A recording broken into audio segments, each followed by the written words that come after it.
Yo, the King Klutch, CPT. Finally, I'm getting an interview with this guy. Oh, yeah. I ain't him on. So let's get straight into it. Oh, yeah.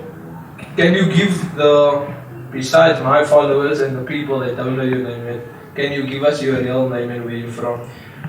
My real name is Ismail Okus. Okay. Oh, yeah, I'm from Mixtapes 7785. Like you see that on my logo, I'm wearing my own clothes, so you see 7785 here. So yeah, so they know already where I'm from. Yeah. Okay, so what was life growing up for you in Mitchell's Plain, leading up like to your formative years? Well, basically there's multiple influences in Mitchell's Plain, where I come from specifically.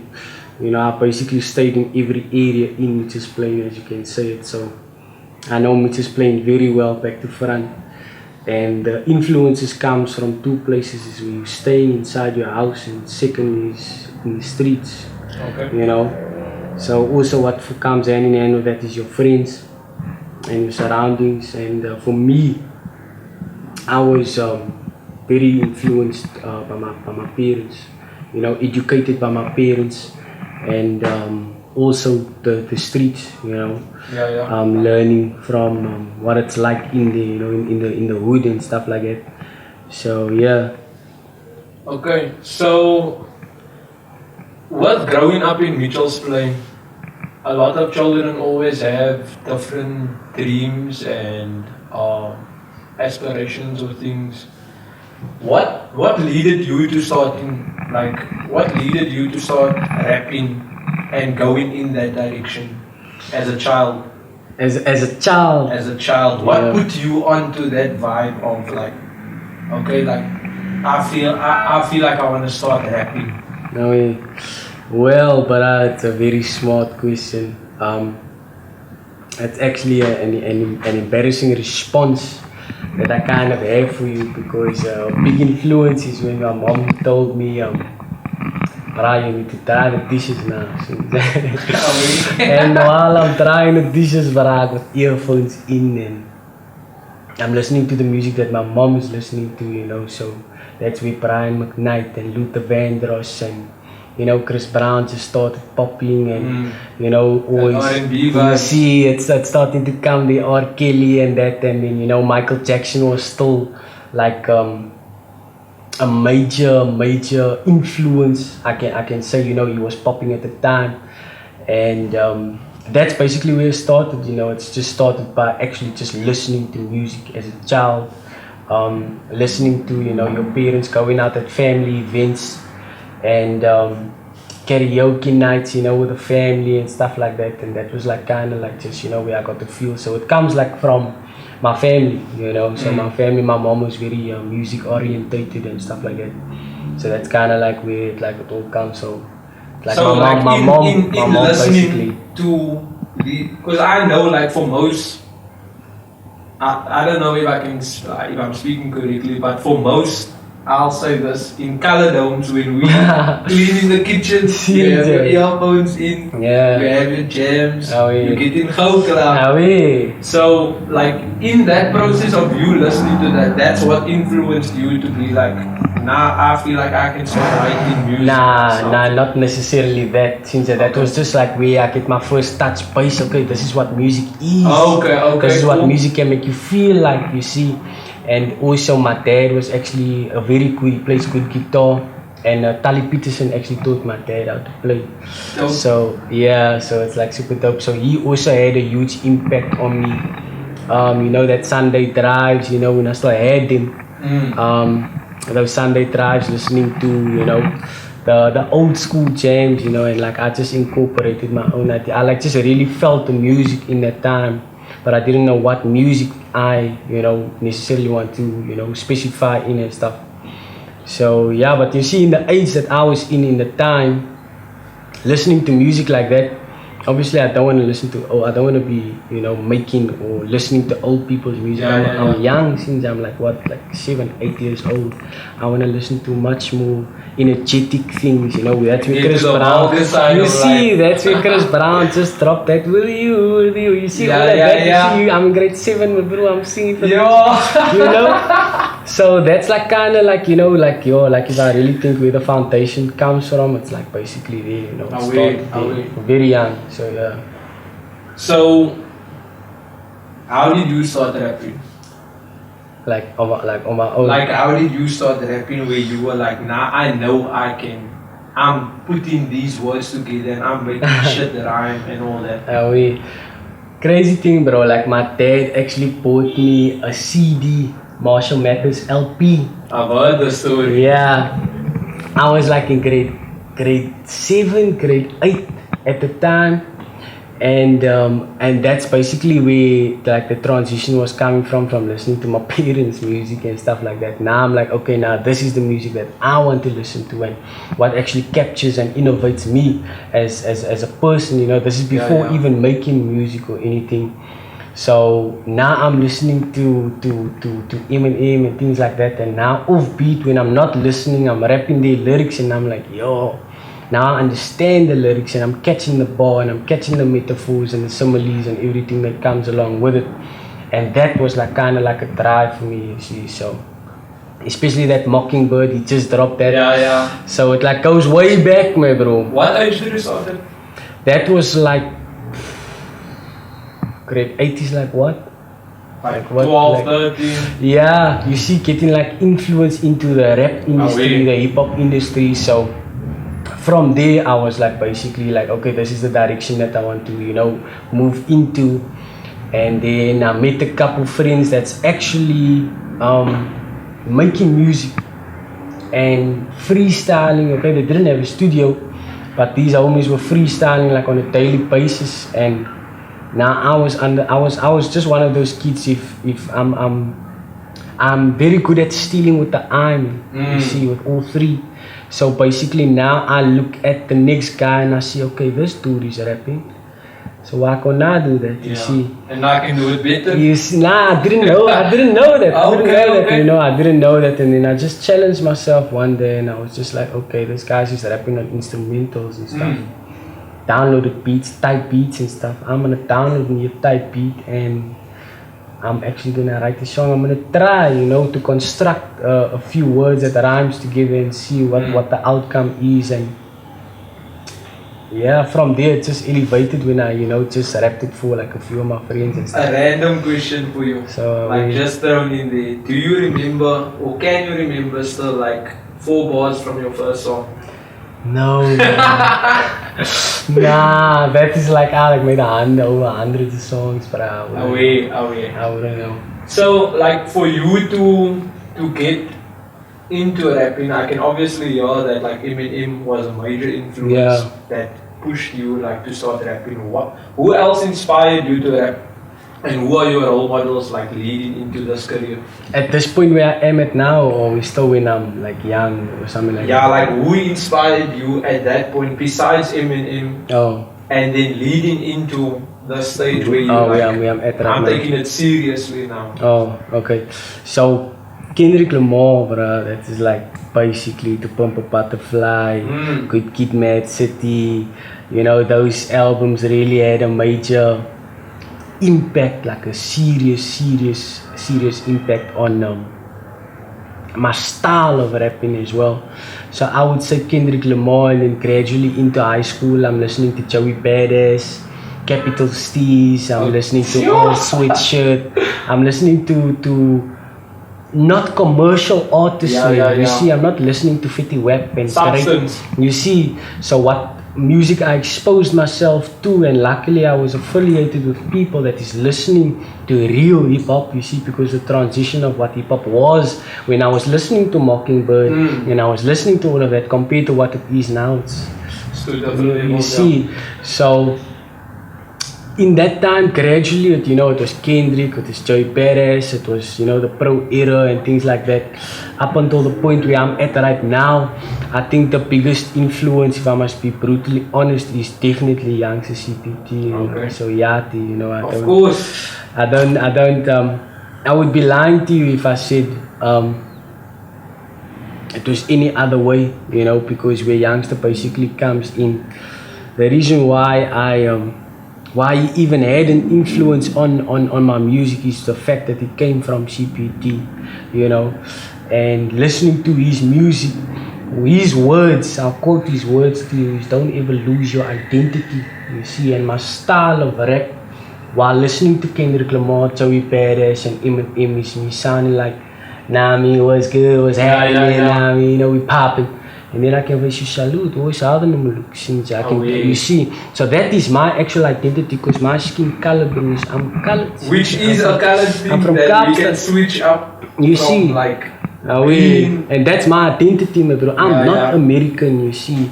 And that's also the thing is where a lot of upcoming artists and artists in general, their focus is on sound in their music. They brand themselves and market themselves to sound westernized, because that's the only music that's basically popping. They're not really listening to Young or whatever the case may be. So that's where Young basically had a major influence on what my music actually sounds like.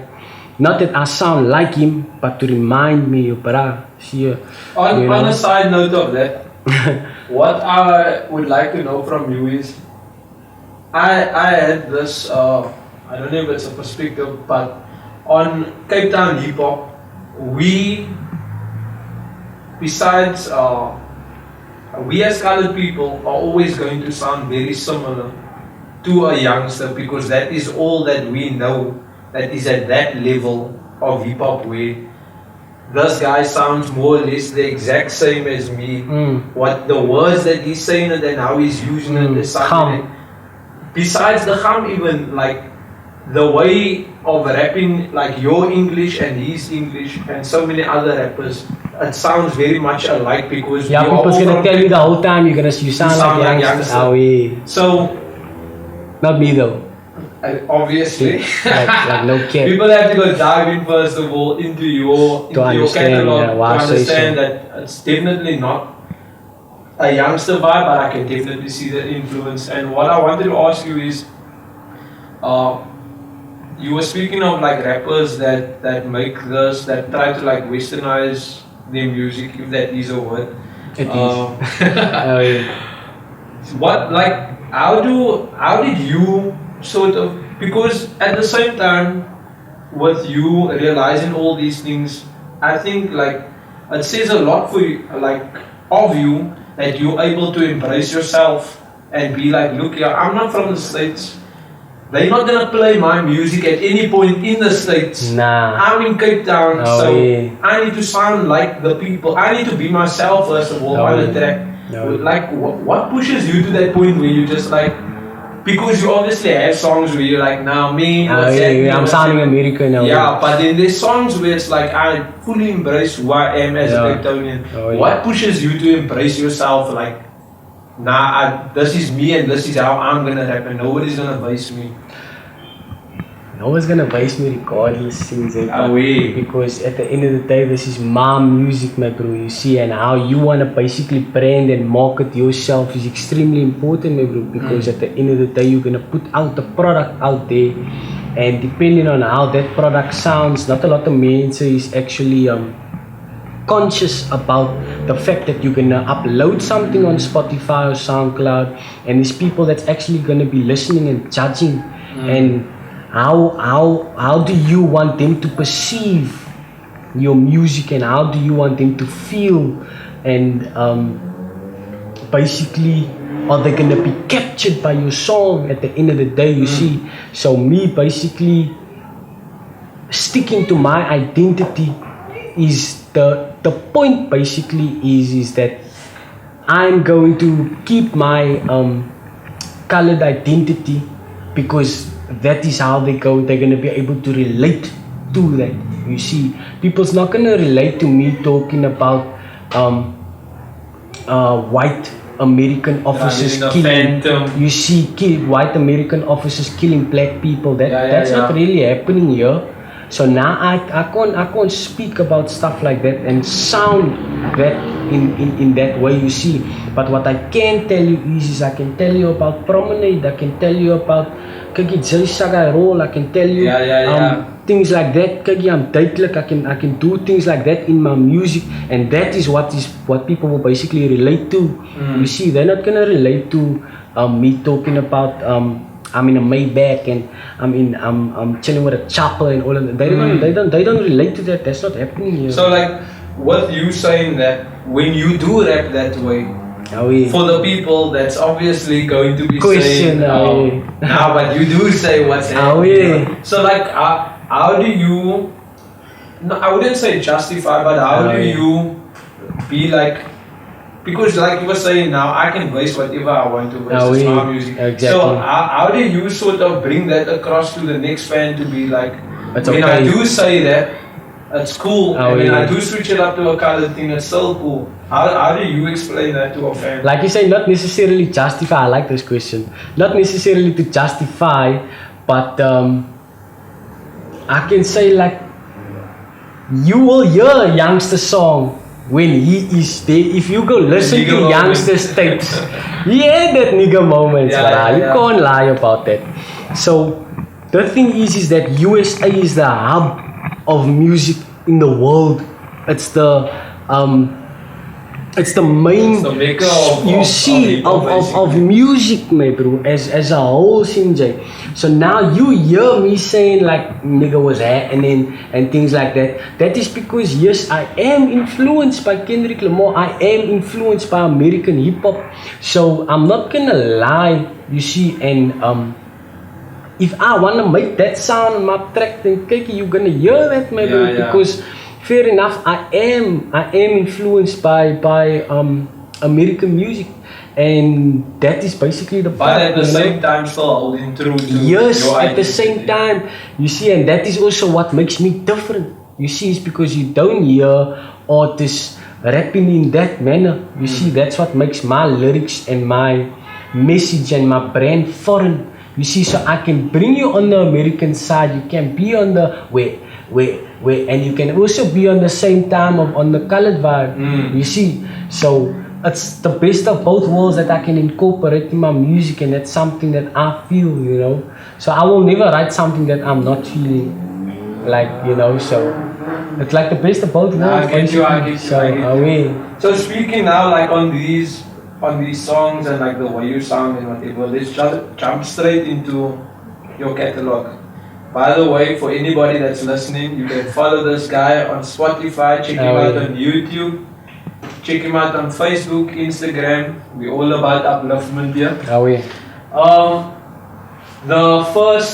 The first mixtape that I heard was now obviously the Klutch mixtape.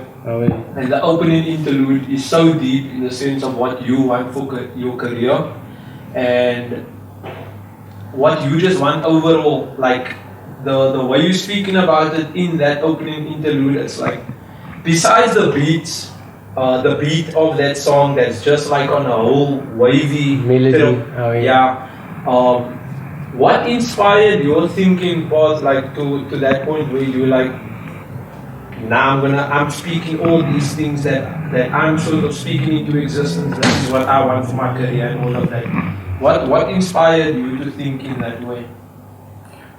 I don't understand your question. Okay, so for that opening interlude, you sort of like explaining.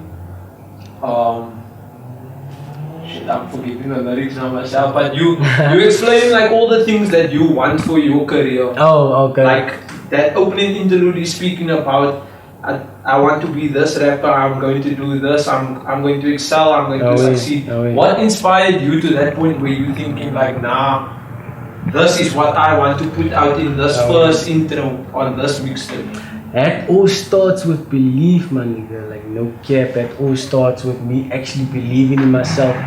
You see, the thing is, before me dropping, like Clutch Control was the first project I dropped now.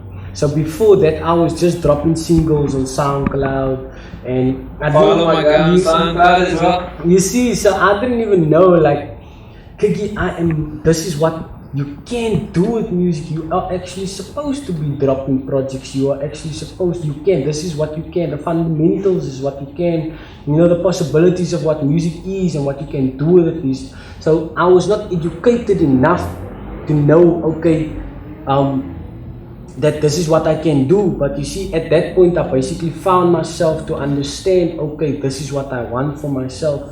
This is where I see myself, you know, in the next 10 years. Which a lot of people struggle with. You see, and bear in mind the decisions that you make now in this first 5 years, like say I just turned 21 now, last year in October. So let's say now the decisions you make now is going to depict where you're going to be in the next 5 years. So me deciding, Kiki, this is what I want to do in that open interlude.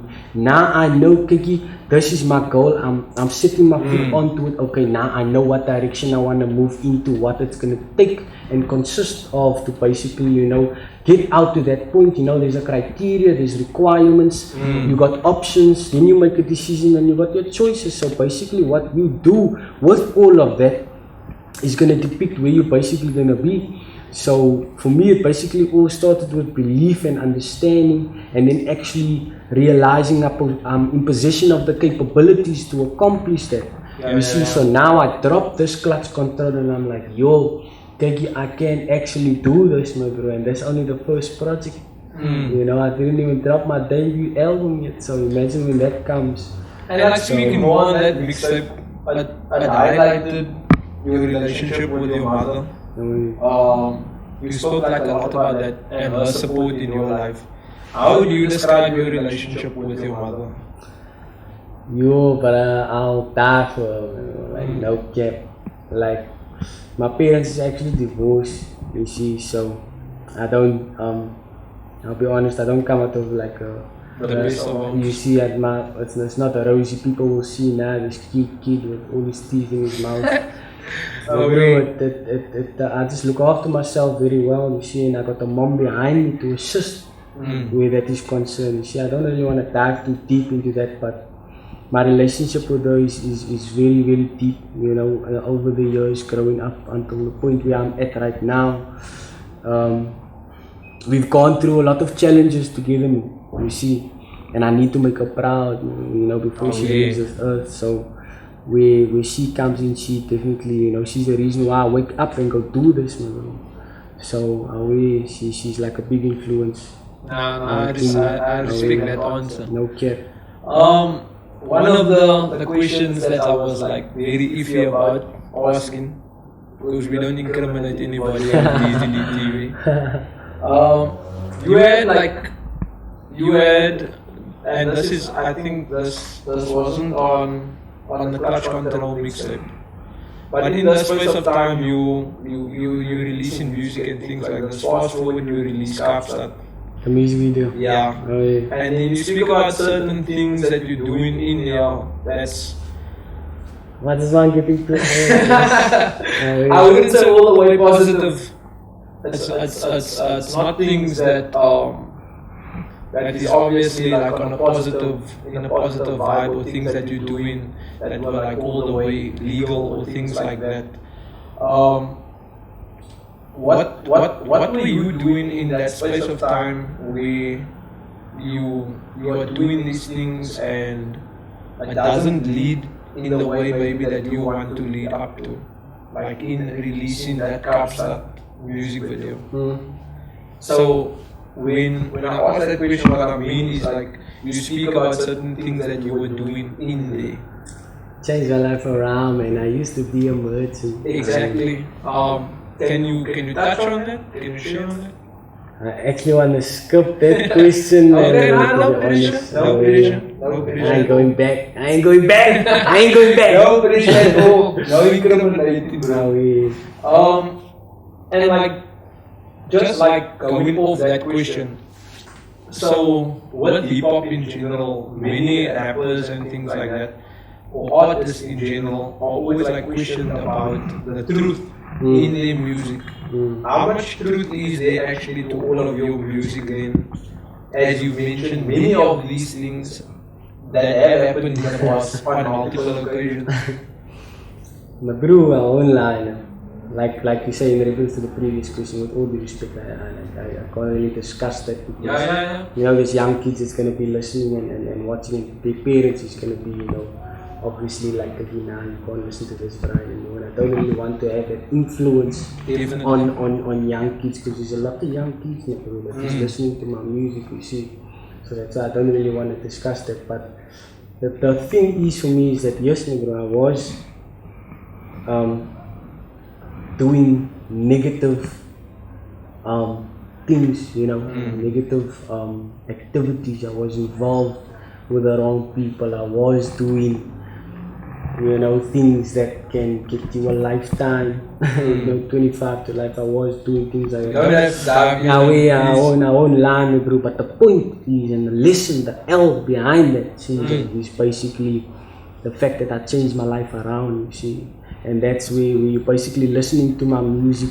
You will hear and there, I might be fabricating a few things, you see, just to make the bar sound a bit more. As all artists do. Eminem, I've seen interviews of Eminem admits that as well. So, as for me, my bro, yes, I like 90% of the time I'm telling the truth, basically 95% of the time. So, where you can go listen to the track and you will hear me basically answering the question that we basically facts. There you have it, people around the streams across the world to find out the truth. In the bonus track of that mixtape, you speak about the mad experience of being arrested and jail time. We're not going to dive into this one as well. But what I would like to ask, specifically for that is, how does that make you? How does that experience specifically in your life make you feel like, nah, I've had enough? That is where the thing comes with me basically changing my life around. So yes, my bro, I did my time. That's why I'm saying I ain't going back. I did my time, bro, as young as I was. I've been there. I know what it's like. I know it's not a place for anybody. You must have a heart up your tongue if you want to be there in the first place, my bro. So as for me, I had a decision whether I can stay here. I know I'm gonna come back to this place if I'm gonna stay doing what I'm doing. But I had a decision, my bro, and I made the decision to rather utilize that experience and educate other people via my music and basically tell them, my bro, yes, I've been there, I did that, but it's not a place that you basically want to go. You don't want to really go into diving into those, getting involved in the wrong activities. It's not you. Yes, you want to be a gangster, you want to get yourself a number and whatever the case may be, go for it, my bro. But I can guarantee you, my bro, that's not where you want to be. It's not like you see, I come from the plain. This is where me getting educated in the streets, you know, inside my house. I know what it's like, my bro. I can look so cute and you know, like I say, I got all my teeth in my mouth, my bro, and stuff. But I can tell you what it's like, my bro. You have a choice, my bro. And I was like this close. I was this close. Like I said, I lost my life, my bro. You were hearing my music. I got stabbed 3 times, twice in my back, once in my head. I've got surgery here. Bro, I can tell you what it's like, boss, my bro. But you have the scars to show my bro, but it's not just for anybody, man. And what I want to use my music for is to educate these younger kids that is listening. Like rather don't go there. Like that's not. I wouldn't wish that upon anybody, even my worst enemy, because that's really not something, you know, you wanna indulge in at the end of the day. You see, rather stick to your schoolwork. Exactly. Be a good kid, educate yourself, go get yourself a degree, and not a degree in the streets, man. We're a school of hard knocks, bro. It's I definitely feel you. And what I can say about that, like even your whole explanation, I can definitely hear that you're all for the upliftment. Definitely. Encouraging young people to I always say that you can learn a lot from another man's mistakes. 100%. And I feel that's exactly like what you say in the sense of don't go down my path to learn what I have to, what I did. It's not gonna work out in there. So, extended bonus track, done and dusted. Oh yeah. Then we go into the next project, Destiny's Child. Oh, yeah. 15 tracks, no features.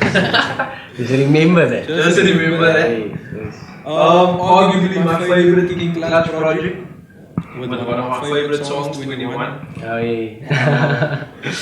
Oh, yeah. Like me being as old as I am, I'm not very revealing that, but me being as old as I am and listening to that song, I was like, sure, listen to this, bruh. Like I'm almost 21. Oh yeah. And the tape opens up with you highlighting your youth, like turning 21, like I said, and your intention to own the upcoming year, which was the year of lockdown.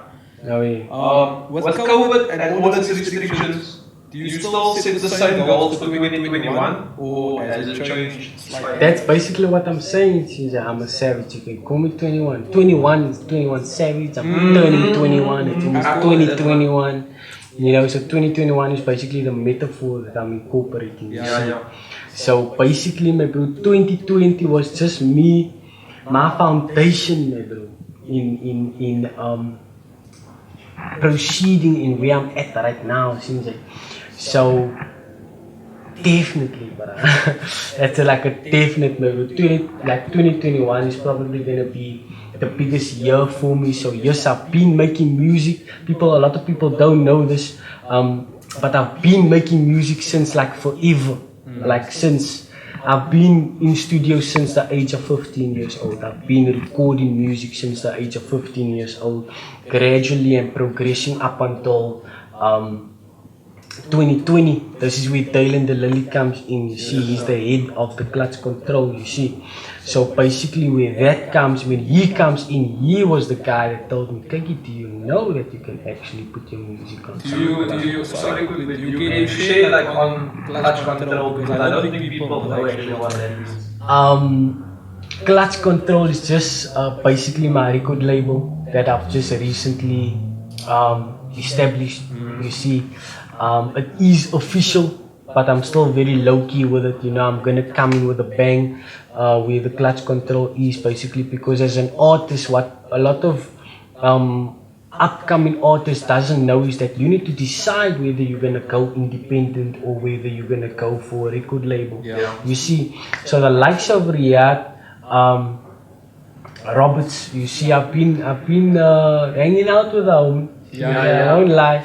And I think the best advice that Yati ever gave me is basically, my bro, don't sign a record deal. And at that moment when he told me that I was signed to a 5-year record deal, you see, I was already in a locked contract. I was with a record label. A lot of people don't know that, you see, and which is basically no longer the case. I'm no longer in a record label, but his words were, and what you can see what he's doing with YGen and YGen Apparel and all of that. He's his own label, he's gone independent.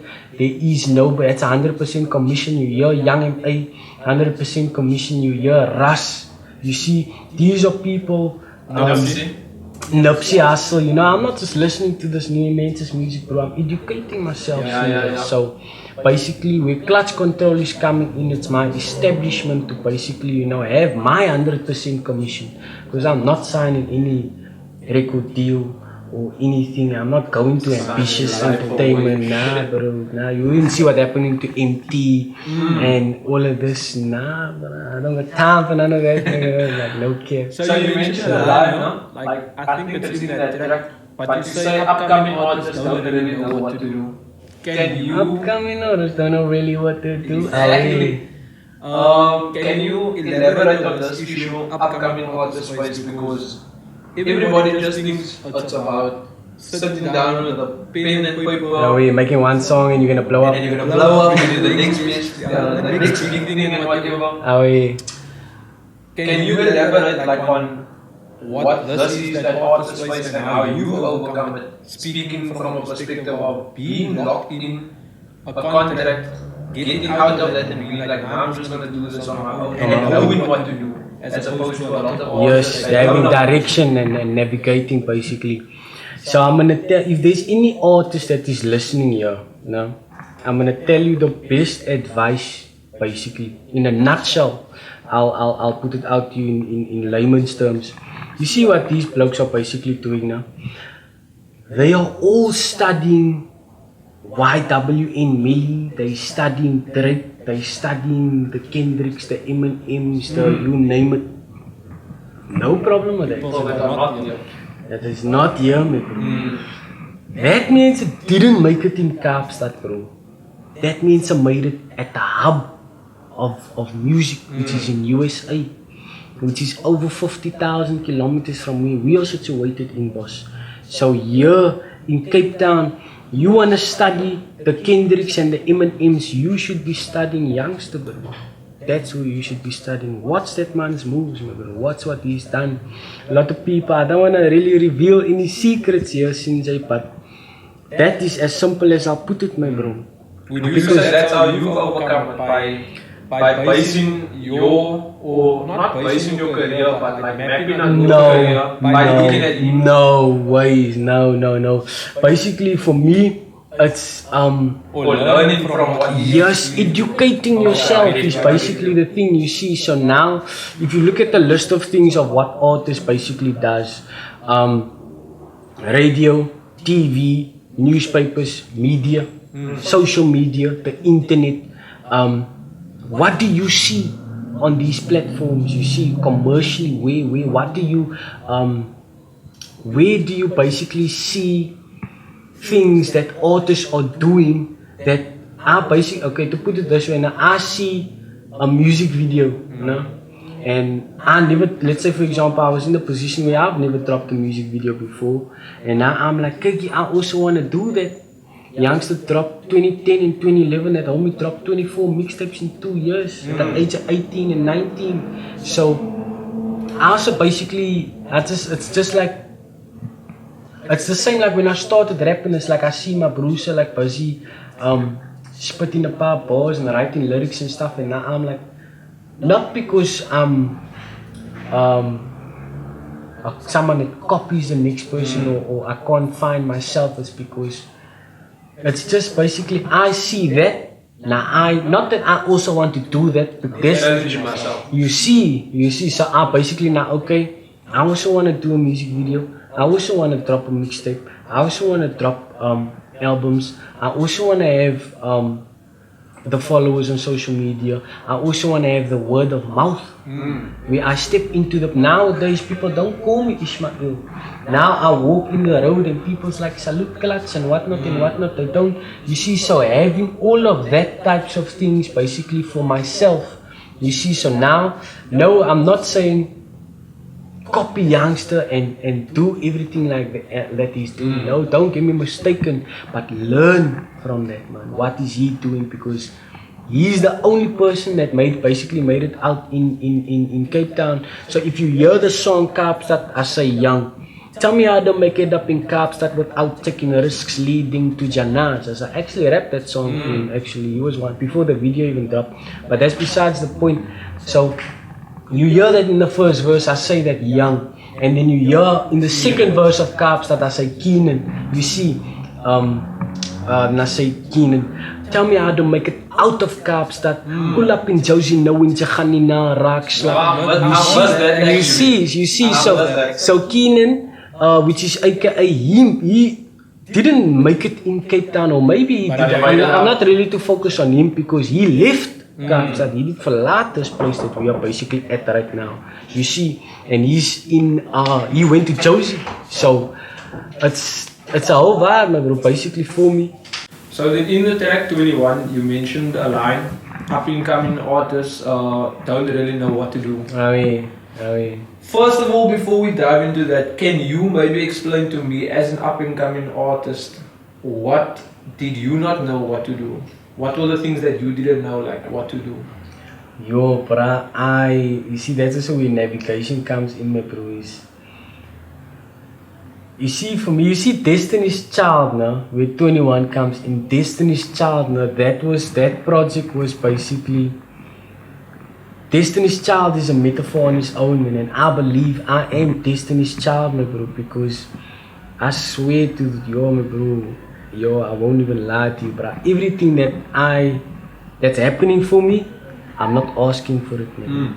I'm making music and the fame and all of the people and the kinders going mad on and that is just comes along with that since I didn't ask for that, my bro. You see, my thing was just basically, okay, I love music, my bro. That's why I'm doing this since I'm not doing this to be the O or whatever the case may be, and a lot of people might get that perception since but everything that is happening to me right now with this music is concerned is falling not on my lap, but like it's destined to cross my path, you see. So now where I say upcoming artists don't know really what to do, all of these labels, they ain't telling you the truth. I'm basically upcoming artists, like it might sound like I'm dishing upcoming artists or anything, but that's definitely not what I'm doing. I'm speaking the truth, man. Upcoming artists don't know what to do in Cape Town. And elaborate on that, like in the sense of what other artists are basing their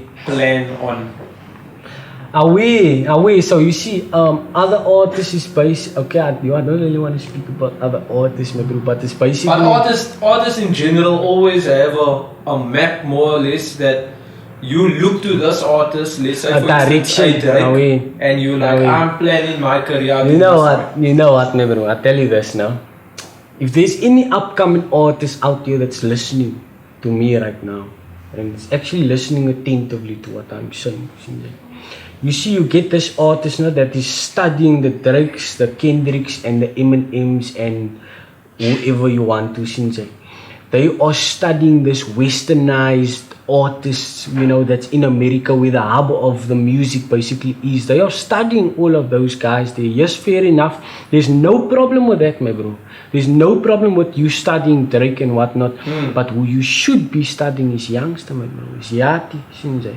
You should be studying him, not copying him, but studying him in the sense of he's the only guy that made it out in Kaapstad. Fair enough. Kaapstad, the song, the music video, you see, a lot of men that didn't really catch my balls, my bro. They don't really understand. Went over there. You see, it went like way over, bro. But I'll explain it to you now in depth, Sinja. If you hear in the first verse, I start the first verse by saying, young, tell me how to make it up in Kaapstad without taking risks leading to janazas. How to make it up in Kaapstad, you see. And in the second verse, I say, Keenan, tell me how to make it out of Kaapstad. Pull up in Josie, no in Jaganina, raak slat. You see, so youngster made it here in Kaapstad, my bro. I actually played that song to him actually before the video dropped, bro. Before the tape even dropped, I was sitting with him.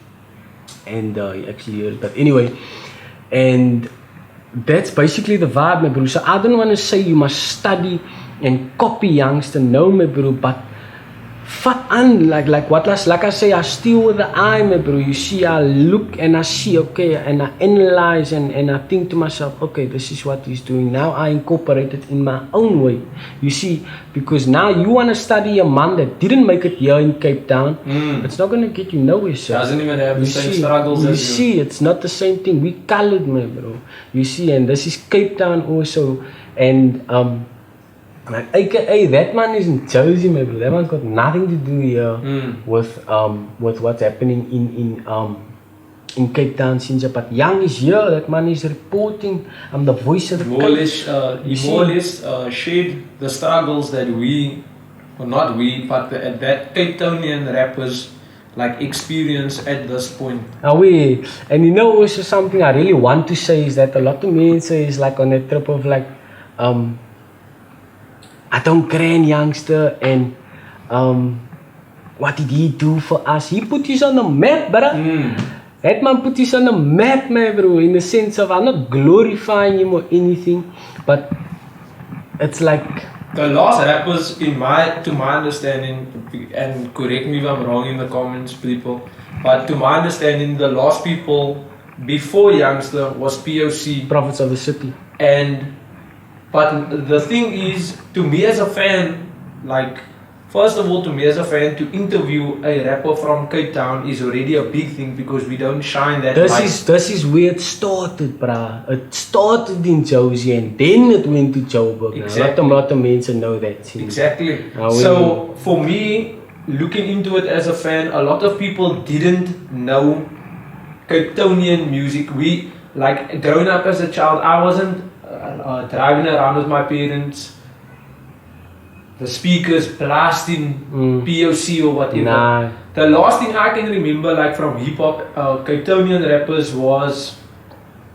what's this? But it was some colored tape that was like big here in Cape Town. I can't get to the name of it. I'll remember it at some point. But that was besides the point. But Youngster made it sort of. I feel like Youngster made it a thing where it's like, I know the song bar for bar. A lot of Cape Townian rappers can't say that these fans are singing my words bar for bar for bar for bar for bar. They know my music videos. They know what scene is coming up. They know where it was shot. So I definitely agree 100%. with you. Putting us on the map. You see, I don't think that apart from music, if you listen to Youngster, he's very historical. He's very educated on what happened before. Apartheid, where Jan van Riebeeck comes in and you hear YVR and you hear the social messages. You see YVR actually got music video of the year. He actually showed me his trophies. He's actually got music video of the year in South Africa in 2019. Apart from 3T actually getting also album of the year, you see. So the thing is that, besides the music, my bro, ask yourself, my bro, were you proud to rip Kaapstad and throw up your W before Youngster did that? Exactly. I don't think so. You were still plumbing there, listening to Drake and whatnot. You weren't throwing up no W's, bro. So a lot of me, it's a problem that I find in a lot of upcoming artists' mentality on how they perceive this guy. You see, I'm not how can I say, people might think now you defending Youngster and stand on the front line, or I'm glorifying him or whatever the case may be. But that is the only person that has. Who else you want to be inspired by, bro? Yeah. Who else do you want to be inspired by? So yes, I will say, my bro, you, like myself, I'll speak for myself instead, that I wasn't proud to say, Kiki, I'm from the Kaap, bro, I'm ripping Kaapstad. Before that, no, my bro, it wasn't a situation like that, you see. So he basically, where upcoming artist mentality is like, what did that man do for us? No, my bro. Don't come temba on that, bro. It's you. It's the decisions that you make. If you failing, if you can't wanna come blame shortcomings and setbacks and whatever the opportunity and chances, you can't wanna come blame that man for that, my bro. No, bro, it doesn't work like that, my bro. If you fail or anything, it's all on you, my bro. Don't come look for voids here and whatever the case may be. It don't work like that. And I find a big problem for me is when I look and have discussions, because I sit down with people and people know that I'm kind of affiliated with YGen and whatnot. So now I sit down with a few people and I get irritated, my bro. I'll be honest, my bro, I've been waiting to say this for a very long time, yo. I won't lie. Say my nigga. Bro, I get irritated, my bro, when these people know they sit and then they have these conversations like, Kiki, what do you think about Youngster and all of that? I don't know why he's actually a big topic right now at this point, but it's something to speak about. And my bro, you gonna come tell me here, nah, I don't grant this, bro, and nah, in his music he think he's the O and all of that. Go lump with that, man. Go lump with. I had the opportunity to actually sit in his presence, and the first time I met this guy actually he made time for me, you see, to actually hang out, and he just met me now and we were immediately hanged out, like. And it was a mistake for me to meet him. I missed a taxi, bro. If you hear Young told me things take time. God's plan, though. You see, it happened, my bro. It just happened, and I come across this, bro, and we chilling and stuff. And I realized, my bro, the point is basically I realized this, bro, that's showing me, Kiki, yeah, I got album of the year in South Africa. People think that man's just, like I would say, slutting vet here in Cape Town. No, my bro, that man is renowned. You hear the reactions in America, you hear nationally.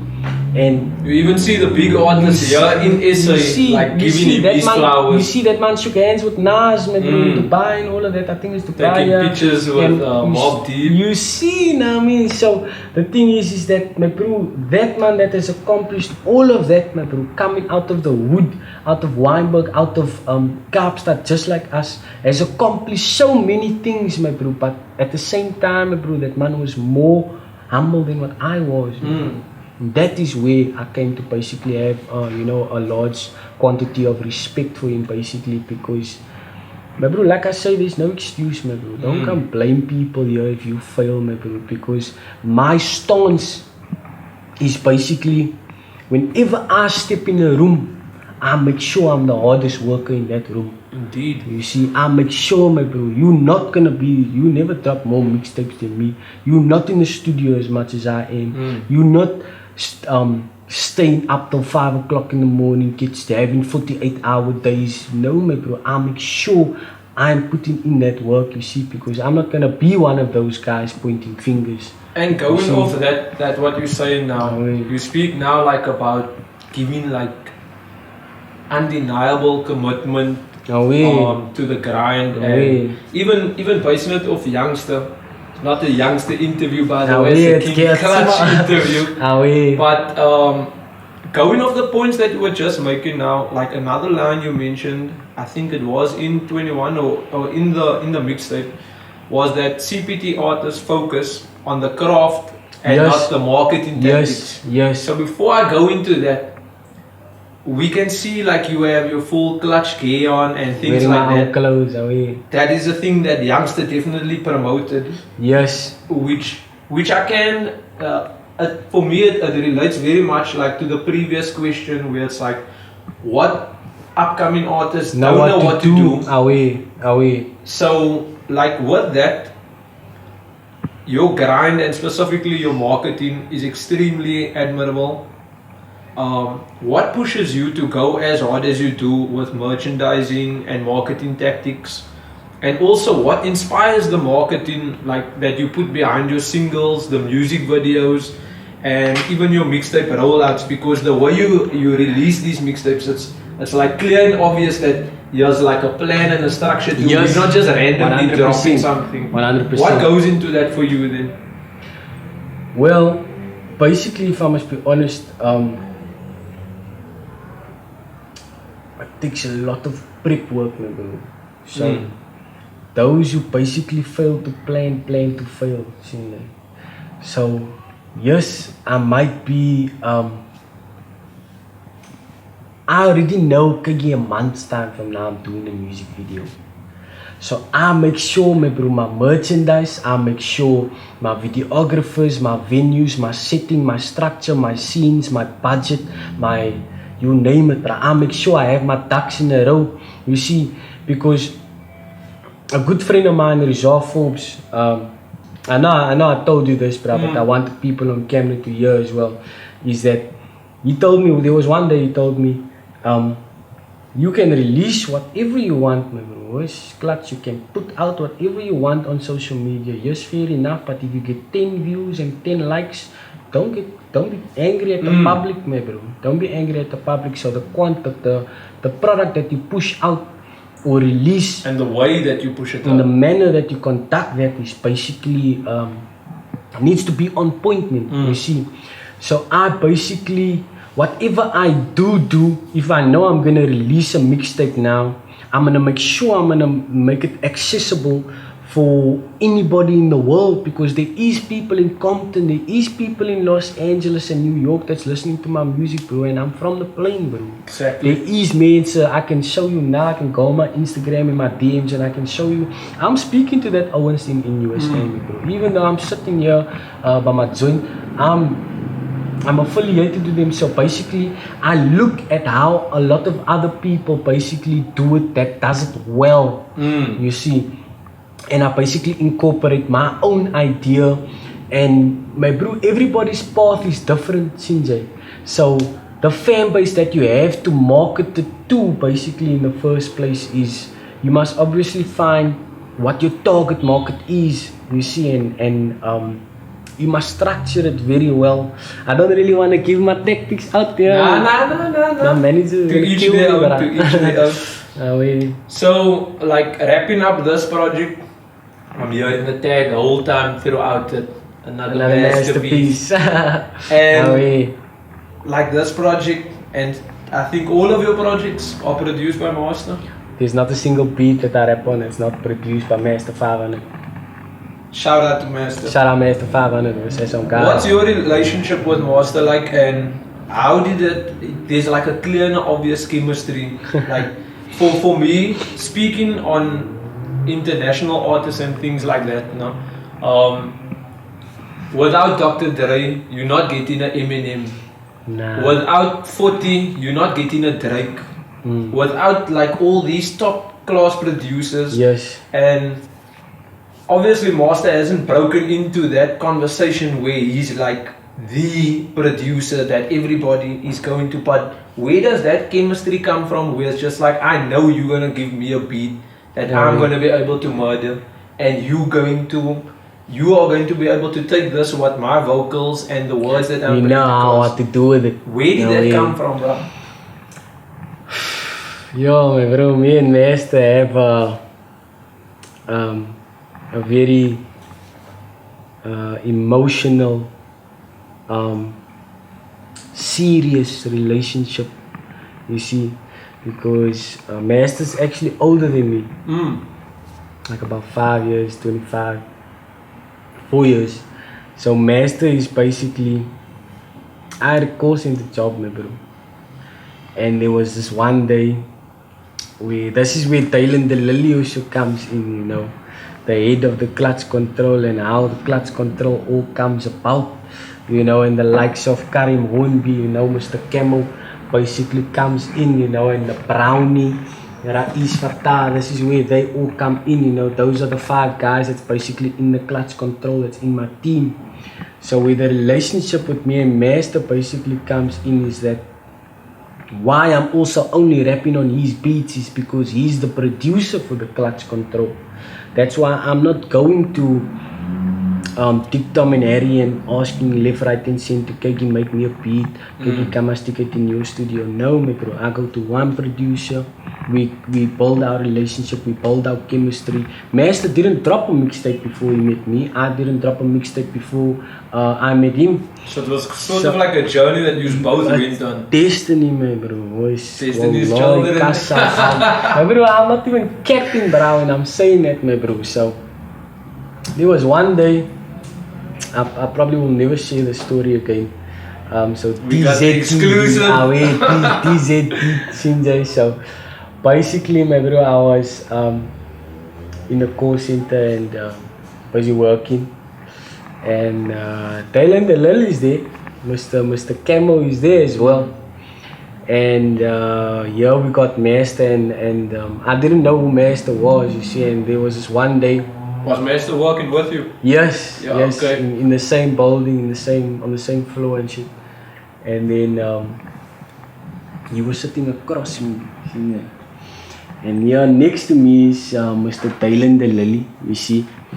And me and this man's talking about music, and like while we you know, taking calls in the call center and shit, you know, we get that few minutes of break, you know, and then yeah, I'm like skipping this man a ball, like talking about call centers and shit like that, and rapping about the manager, and this is where fucking 9 to 5 comes in, you know, like fucking everybody in the building and shit, like so. And then Master just heard this, and there was a moment where I just leaned over, it's a true story, I just leaned over the desk, and I just this flower, I could see like he's like showing some form of interest, man, you see.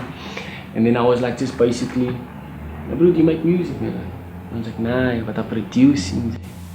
And that was like the Thursday. The Friday after our shift, bro, I went with that man home in a bus. 2-hour bus ride, bro, to this man's joint. And we come to this man's joint, and this man pays me, here's a paar beats. And I started rapping on this man's beats, bro. And from there, I just went again and again and again and again. And then there was this time we just realized, bro, we got 10 songs, what are we gonna do with these 10 songs? And then we're just sitting and looking at each other, and then Okay, we're about to drop a Oh, mixtape yeah. now, since so it was a big moment for us, man, bro. I won't lie, and from there, now me and Master stick together. You see, so from there it's like, yes, Master has a lot of not producers, artists that is in his area, and that, but with all due respect, 99.9% of them are playing around. He's sending more beats to this man, and these homies are playing around, you see me? And I just took him very seriously. You see, And the same in return. you see, and I'm somebody with a business orientated mindset, man. You see, so now I'm you know, I had my own business, you know what I mean? So I had my own business, so now I'm like, okay, I'm gonna do a legal thing now, you see, and now I'm gonna do this label thing. And now me and Master's doing this thing, and now you must keep in mind Dylan the Lily's is also there. You see, now it's me, it's Dylan, it's Master, and now it comes where there's a few more people, you know, that is also involved, and things like that. And then from there, my bro, things just developed into the Klutch control. You know, then I met you know, Mr. Fatah, and then Camel came along, you know, and now this is basically where it is. But where me and Master's relationship is basically concerned, my bro, is that we don't leave, there's no other choice but for us to make it, my bro, because like myself, I'm not coming out of the best households, he's not coming out of the best households as well, and we want to make our parents proud, my bro. You know, we want to make our area proud, our area code, where we come from, we want to make them proud, and we want a good life, my bro, you see. So yes, the music, people, we definitely, as I'll speak for myself, my bro, I'm doing this for the music solely, my bro. I'm not asking for people to pay me for gigs or whatever the case may be. But at the end of the day, my bro, there's a rent that needs to be paid, my bro. There's, my bro, we must put food. You need to put food on the table at the end of the day, my bro. So that is the direction where we want to go in as a whole. So we have that understanding. So, you know, we're working together for one goal, my bro, and that's basically the vibes, you know. So are we. After Destiny's Child, we go up to the third mixtape, being Demo of a Demonstration. Oh yeah. And you didn't really spoil the fans, like I was saying off camera, Oh yeah. with the amount of music, but you were still giving, you were spitting gems still. Oh yeah. And one of the tracks I want to focus on is Parallel Park, where you highlight in your second verse of the track all these artists in my ashtray. I'll smoke any rapper like a Rasta. Oh yeah. Who do you view as your competition in the space of Cape Townian hip hop? And first of all, if you can answer that question, and secondly, please don't give us the fans that industry answer. My only competition is myself. I know there is someone besides Young now that you looking up to, like, this is my peer in this hip hop shit. Oh yeah. That I know. I feel like, okay, I'm going against this person.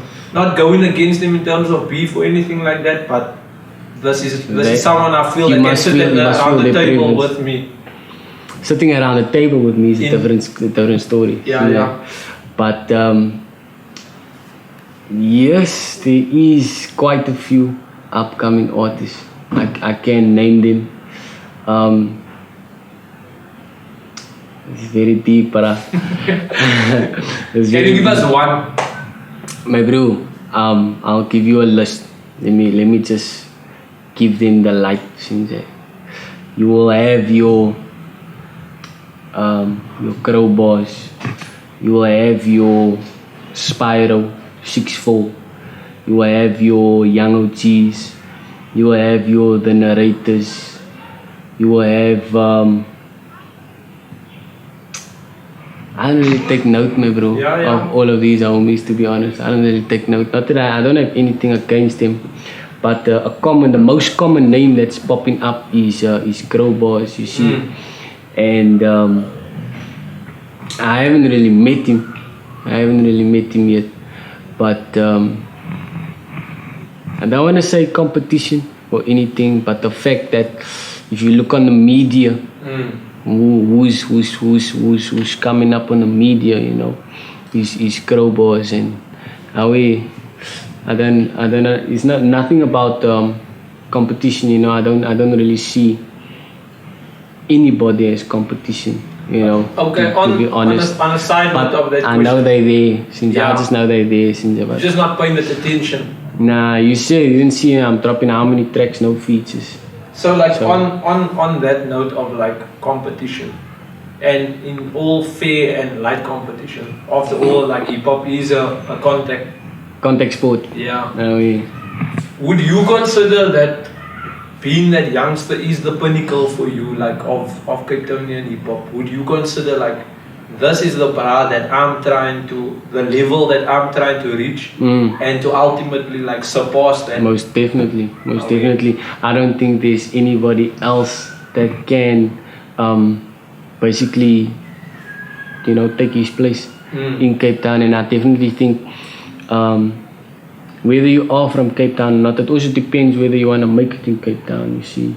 So if you want to make it in Cape Town and rep Cape Town solely and stay here and rep this place, or if you want to spot with Josie and go be the AKA and see if you're gonna you know, how can I say, feature amongst all of the competition that is there. You know, you got your A-Reese and your Nasty C, and you know what's his new brother that just dropped it. Nah, not even. Okay, Flame's also good.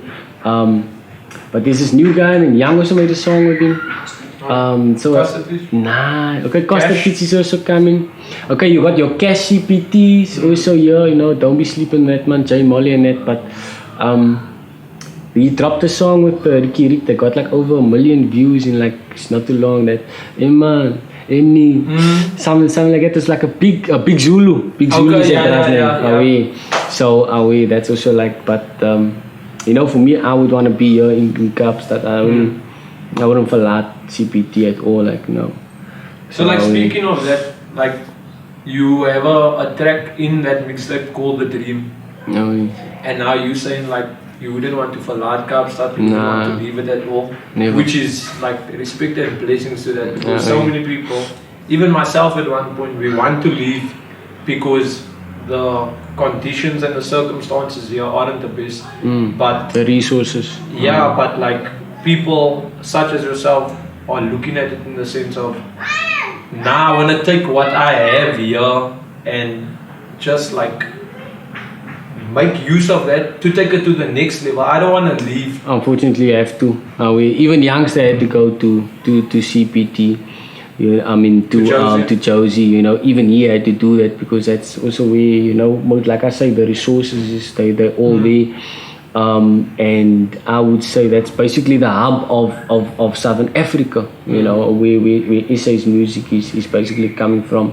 Yes, you're here on the 3T album. I'm doing this for Westbury and Eldorado Park. You hear all of those types of things, you know, on 3T and stuff like that. But the point is that I will be going to Josie very soon. I don't know if you've been seeing recent posts like that. But Josie is definitely a destination that I will be, you know. Are you planning to stay there? Like for a short while. I'm definitely planning on staying there for a short while. You know, there's going to be people like in the comments now that saying, yo, this is so hypocritical. This is not going to verlaat. Nah, but you see, at the end of the day, you know, I have to make my presence known. I want the Johannesburg industry to feel, Kiki, Klutch is here. They must know. They mustn't only feel me all the way from Kaapstad. They must know, Kiki, that man is here in the Omtes. That man is here around us at our Tambo International. You see, so I will definitely go there. Youngster had to, you know, he had to do that also. And like I say, you know, not to mirror him or copy him or anything, but like to gather a direction, you know, on what needs to be conducted and done, basically. Definitely put yourself like in that conversation. Yes, so I can actually go there, you know, and actually be sitting in the conversation with many people that is out there. You know, you got your Ricky Rick and all of those types of guys. So I don't only want to be the conversation here in Cape Town. I want to be world renowned, nationally renowned. So like going off that question also, then in the dream you speaking about what you like this dream of like a hip hop career as a rapper and things like that. So where do you see yourself then in the scheme of things of Cape Townian hip hop, like based off that dream that you pointing us like in that song? Well, I want to, obviously leave. I'm not going to be on this planet forever, my bro, but my music will be, you see. So where my music is basically concerned in my career as on its own, it's basically like I wanna leave a legacy behind me, bro. You see, and I wanna be something, a role model for other artists, because I can see from an upcoming artist perspective and from an artist that made it, from the youngster till the artist that is sitting at home in their home studios not doing anything. So I'm like in between, Sinjay. Yeah. So I can basically see, okay, this is a big artist view and this is an artist view that kind of like a middle child. You see? So basically, like, for me it's like, my bro, I can report and I can identify this is their struggles as an upcoming artist, and I can identify the struggles of an artist that already made it, and if I amalgamate those two over there, and I my bro, and I basically like I want to leave a legacy for those upcoming artists that doesn't know what to do or how to educate themselves, and also I want to be a legendary, big artist, at the same time. So yes, my ultimate goal is to be one of the biggest artists, you see, but more importantly to leave a legacy behind and for other people to fall back on and go, listen, okay, now this is what Klutch was going through during that time, because the main purpose for me for doing music is to document my life experiences, you see, and I want people to basically learn from that over there. So are we... No, I feel you. So fast forward, we end up with the Cape Colored project, which was like released, like 2 months? A month ago. A month ago. Not even a month ago. Yeah. And that was like the final project of you in 2020? Nah, wait, bro, it was like 20 days ago. 20 days ago? The beginning of January, 3rd of January. Away. You kickstarted the year for the new mixtape. 2021. So the Cape Colored project like allowed us as fans to hear you've always been, well, all rappers are always like braggadocious and like they talk, man. Like bragging and stuff. Away. Not bragging, but sort of like they flexing in their exposing own their success. Away. And for us as fans, like we heard a more braggadocious style in your rapping. Especially like in Senegal for me. And in Senegal, you highlight how you were blowing up, like over with consistency and things like that. What was it like for you to view consistent progress, like up until this project? To view consistent progress. What was it like for you to, looking back? Let's say looking back now, we're at the end of January, and you released that project at the beginning of Jan. Like, what is it like to view that consistent progress of just like constantly like climbing the next block, ticking off like the next project? Yes. What is it like for you as an artist to see that, and what does it do to you? You see, now that is the thing. You see, it's not necessarily a braggadocious. I'm not bragging or anything. You see, like I just said, now I document what I feel. I document my life experiences and things like that. So now, that was just basically me saying, like, that was like what I was feeling, on that song. And it's like basically to view my consistency, my bro, and to document, Kagi, I was nobody just a week ago. Now they recognize that I've been the GOAT. Wasn't on the map, nigga, I was Senegal. Now I'm blowing up, hazardous chemicals. The song is actually about... It's actually about Sadio Mane, my bro. People don't know Senegal was actually about Sadio Mane because you hear me saying, call me Sadio, my name is Ishmael. Tell me what's good, baby. Tell me what's happening, and it goes on. So basically, where Senegal is very good example. Nobody knew about Senegal before Sadio Mane. You see, so for me, view where my consistency basically comes in. It's definitely something that I feel very proud of, you know, not as just for that moment, just for that song. If you're going to play that song, that's a moment, okay, I'm going to feel proud, okay, now I'm going to move on now. So yes, I'm documenting, I was nobody just a week ago. Now they recognize and people's all on the vibes and stuff. So the tables basically have turned, my bro, in a nutshell, you see. So where my consistency is concerned, it's just... Would you say like that your consistency did that? Look, what? Like it flipped the whole script to be like I wasn't anybody, and through being consistent, look at me now. Because my bro, if I'm honest with you, now, if you see what youngster did in 2010 and 2011, my bro, that man dropped 24 mixtapes in that 2 years, and that's where he said it himself. That's where the attention came from, you know. So me dropping all these mixtapes, you know, that is where I'm getting the attention. People's like, oh, this man's dropping tapes. This man's dropping tapes. I'm putting the music first. That's a difference, since I'm putting the music first before the views and the followers and Instagram and Twitter. Last hat, my bro. Put the music first, and then you will see, you know, everything will come. That's a youngster line, by the way. Nah, I mean, it was... So like with the music video, Kaapstad was the first one that I watched, but then your latest music video,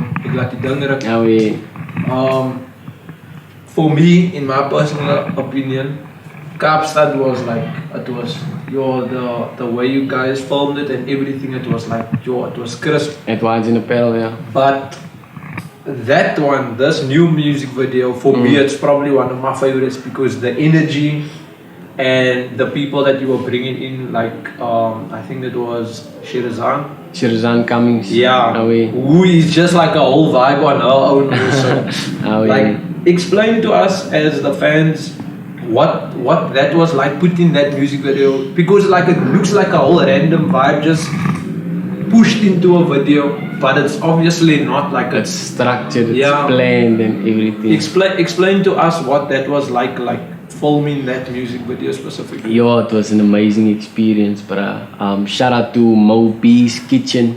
Shout out to J.O. Photography. And shout out to Shirazan for that one. And also to Naomi Ramis Majid and Tashrik Isaacs, you know, youngsters, brother, Wajin Apparel and stuff. They definitely assisted me, you know, in putting the puzzle together for the video. We did the shoot at Mo B's residence.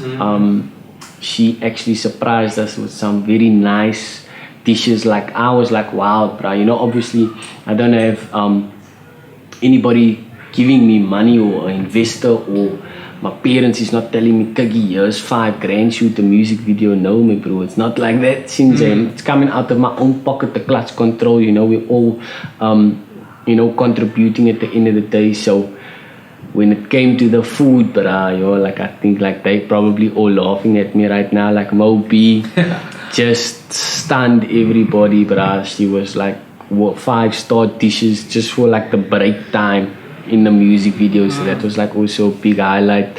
And then we did the shoot also by another friend of mine in Colorado.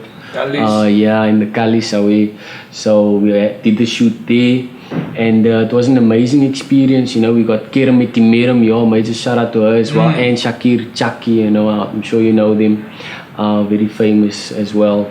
And yeah, so we had like so many people in on it, and the production was amazing. It was amazing, you know. We got the merchandise. Everybody in the video had the merch. Definitely had the ladies.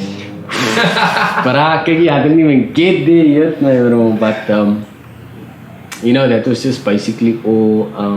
It's just it just happened, bro. It just, I don't even try, bro, to be honest. Like, with that man above there, he makes things happen for me, bro. So we just let the, everything fall into place. And speaking of ladies, like, is I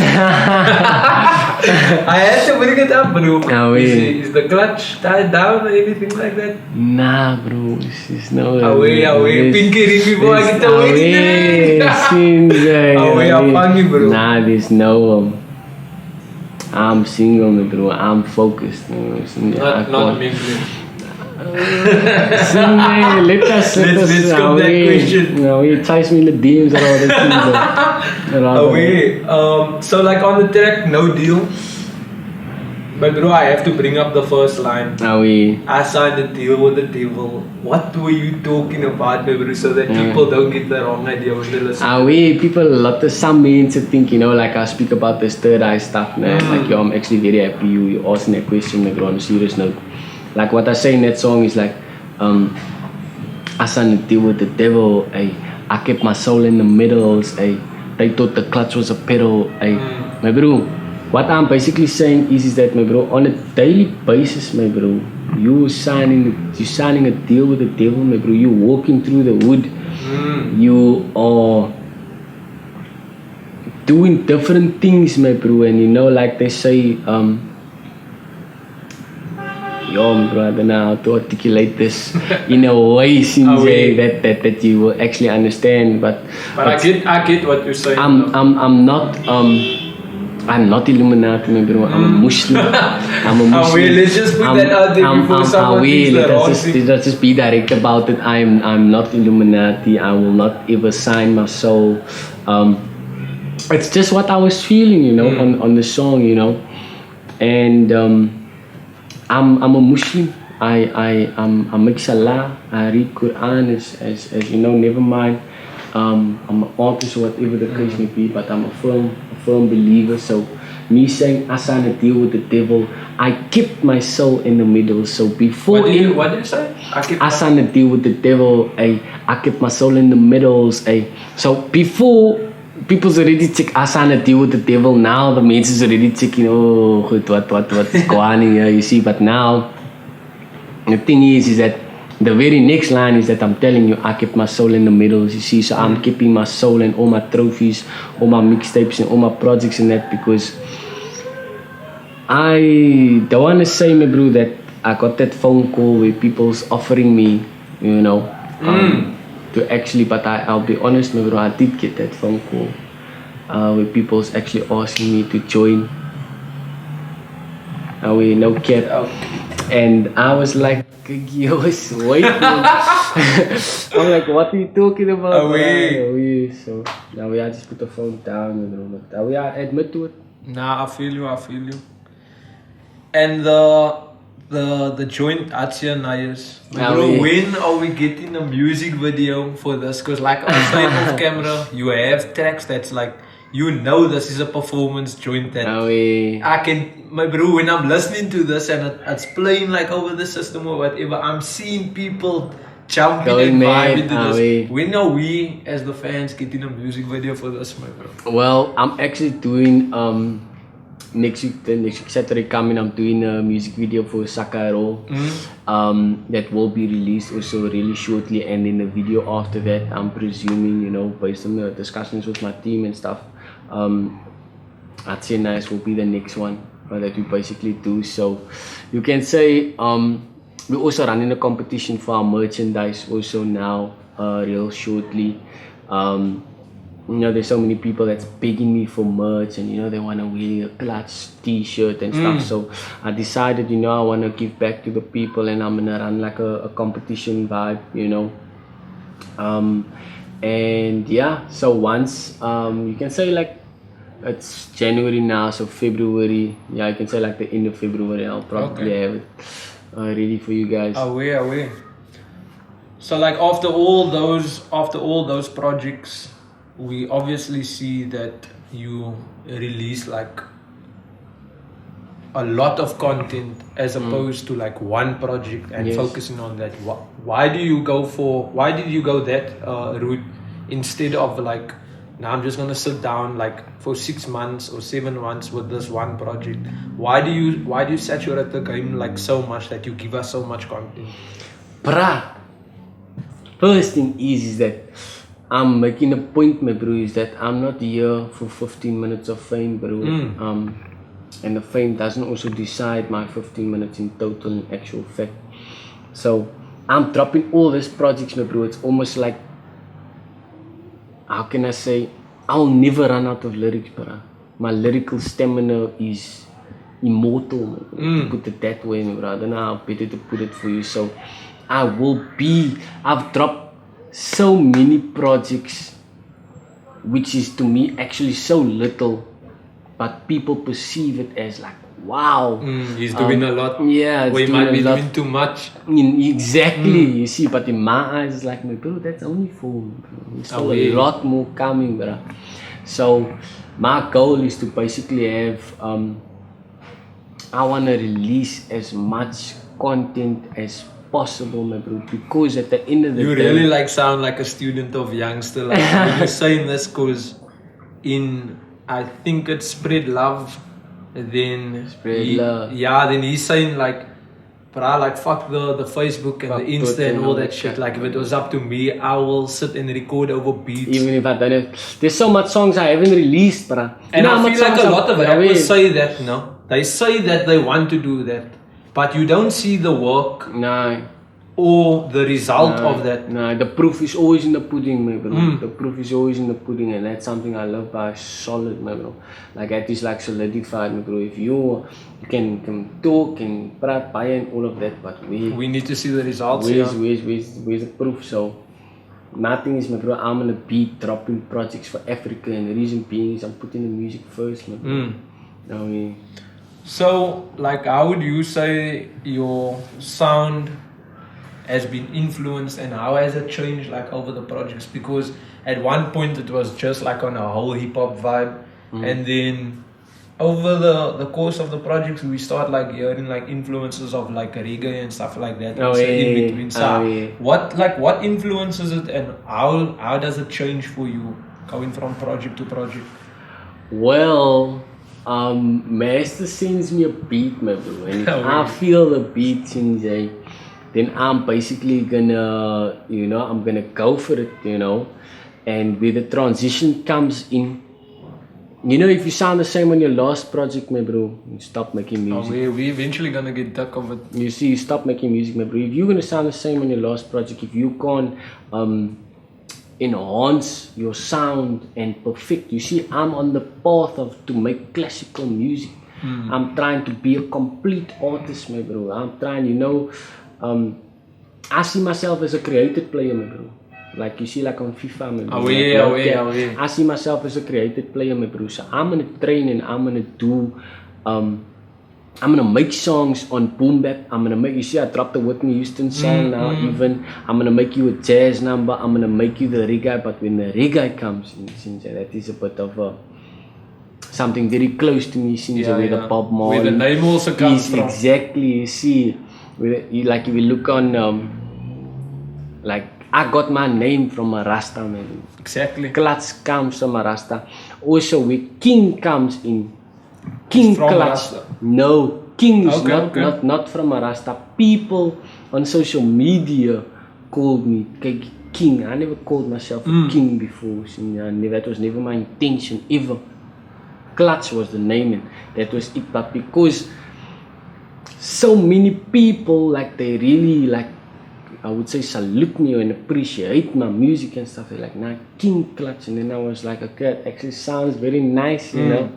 And then where Klutch comes in, that is where the reggae part basically comes in. It's influenced from, smoking in trees, you know what I mean? So, So, like, what would you say are your accomplishments, like, thus far? Looking over all these projects and like dropping like SoundCloud tracks and stuff like that. What is your accomplishments where you're like, nah, I know I did that? My accomplishments for me, my bro, is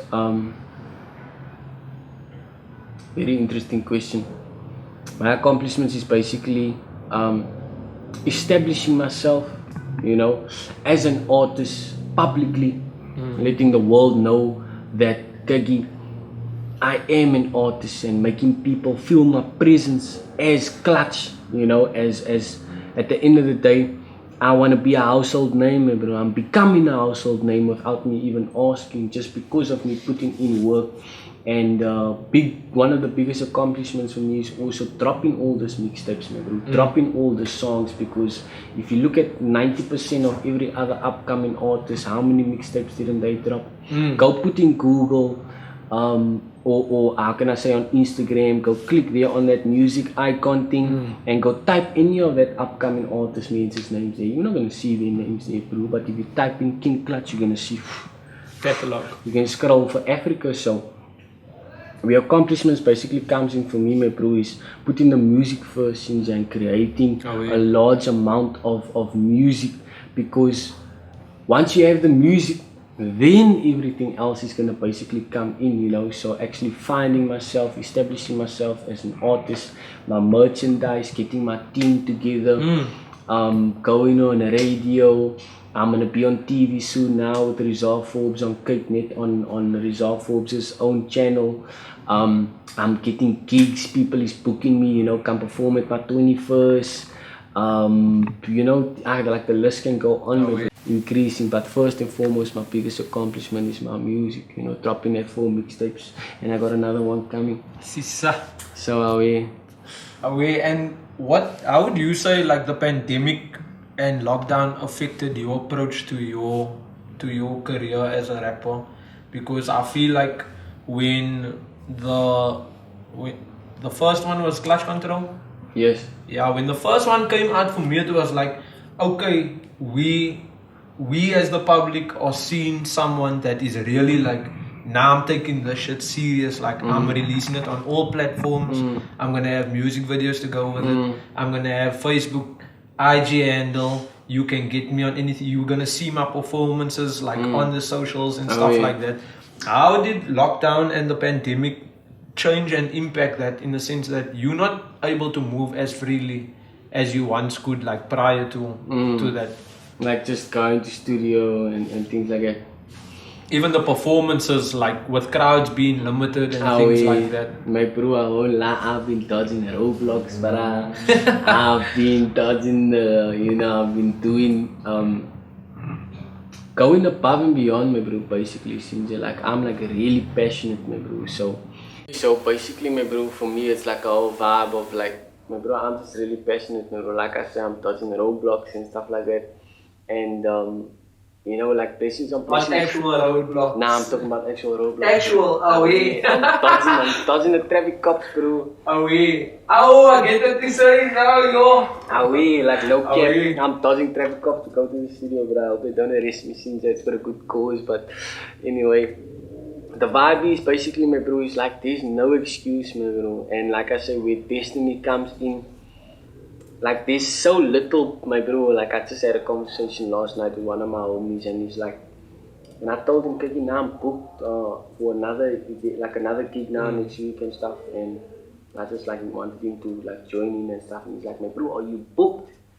I'm like, yes, my bro, I'm booked, and he's like, you know how much big artists out there is not getting booked, but major artists, man. I'm still getting paid to go perform, and I didn't even really make it in this industry yet, man. So for me, lockdown, bro, like lockdown is like one of the biggest things for me, actually. You know, lockdown actually pushed me to levels to actually go and like, now it's 10 times more pressure, 10 times harder to tell Master Kiki, I'm gonna stick it now to the studio, so you're ready and whatnot. It's not just that easy, my bro.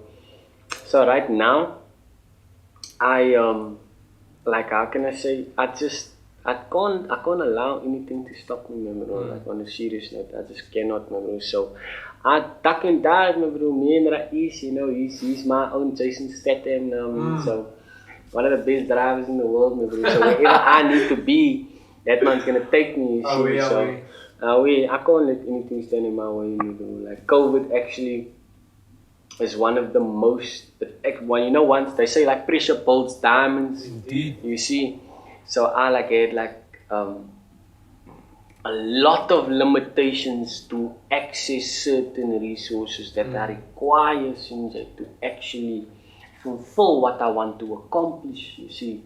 So where my outcome and end result where that is basically concerned was like, I ended up not allowing, nothing could actually keep me back in there. So I end up actually fulfilling what I want to accomplish in the first place.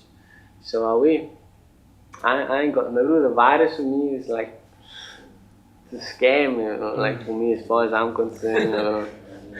But I get what you're saying. I get what you're saying. And before like we end up like with the final message, can you give us a young 16? A young 16. Even a young 4 balls. A young 16. Okay. Are we rolling? Okay. Salute us, Mr. Dean says there's only one king in the Cape Flats, King Klutch. I don't operate with no brake pads. Schooling these niggas to a point where they don't raise hands. I always saw the vision through my black Ray-Bans. Call it tunnel vision, I'm a colored caveman. It's not only this chrome 9 to 5 that I have to get off my chest. I would like to take this opportunity to have a few things addressed. Social media got you chasing the clout. I've seen many people put in their picking when they don't even know what the number's about.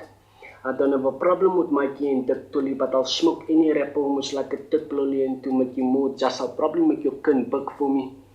Too many upcoming artists observing me. I don't even stay in observatory. And plus you got more followers than what I got personally. Bro, I'm dropping mixtapes. It's on demand. Vice me, who do you think is going to be the face of CPT when Yati is gone? Oh, salute. Oh, Yo, my bro, was that over the top? let's not go there, man. Yo, bravo, because it was like, nah, man, you didn't have to say all of that, bro. Nah, not in a bad way, but it was like, yo, my bro, I want people to go like dive into your catalog. They don't need to look at this freestyle and be like, yo, did this brand like really rap this good? I want people to go back from this interview and look at the catalog and be like, nah, I know where this brand's coming from. So for me to hear that, like that freestyle was like, yo, bra. You asked me to rap it. I feel you. I just love music, man. And one final message to your fan base and the people viewing the interview. It's a message that I would basically have for anybody that is like actually listening to this interviews. You're gonna have so many people in your life now. It's gonna trip you up. They're gonna tell you can't do it. They're gonna tell you you can't make it to anything. But at the end of the day, my bro, you decide your destiny, Shinjay, and I'll make an example for you. I don't know if you know, yes, you obviously know who's over, Shinjay, Jay-Z. Jay-Z, he has one of the biggest record labels in the world, basically has the biggest record label in the world, J-Rock, and Rockefeller Records, actually. Rock Nation, now here. So he had an uncle, right, and his uncle basically told him, when he was in my position, at my age, he was in the Bronx, there in the projects, and his uncle basically told him, you will never sell 1 million records. And he sold, at this point, 1 million records like 1 million times. So, if you think that you come from Kaapstad and your skin color is of this and you feel that you just, there's this colored mentality, you're from Mitchell's Plain Kegi, you got Westgate Mall there, you got the promenade, all the entertainment, whatever the case may be. You don't need to go to Canal Walk, you don't need to go outside. There's a big world out there, you see, so don't ever limit yourself to where you are currently at. And I promise you, the best thing you can ever do for yourself is get outside of your comfort zone, because that is where you're going to find who you really are. So Preach, man. speak facts. So I definitely feel you. My bro, shot for your time, shot for the effort. Respect and blessings for the catalog that you have given us as the fans so far. And I hope and pray that your journey just keeps on progressing. Because you've definitely grinded your ass off. And it's showing, bro. Like at all times, like I'm always telling you, it's definitely showing that there's blocks that you're constantly ticking off. Like on the way. Facts. Keep going, bro, and we're looking forward to the next interview soon. Thank you for having me, my bro. I appreciate it. It's really an honor to be on DZDTV now. So, try to get in that right, bro. I'll definitely next time. I'd love to be on the show again. So, follow this man Owens. Follow DZDTV. Check them out on Instagram. Check them out on Facebook. Follow me on Instagram, follow me on Facebook, indeed. King Klutch CPT. I can't give you my WhatsApp number, but you can speak to my manager over there. So you go like this.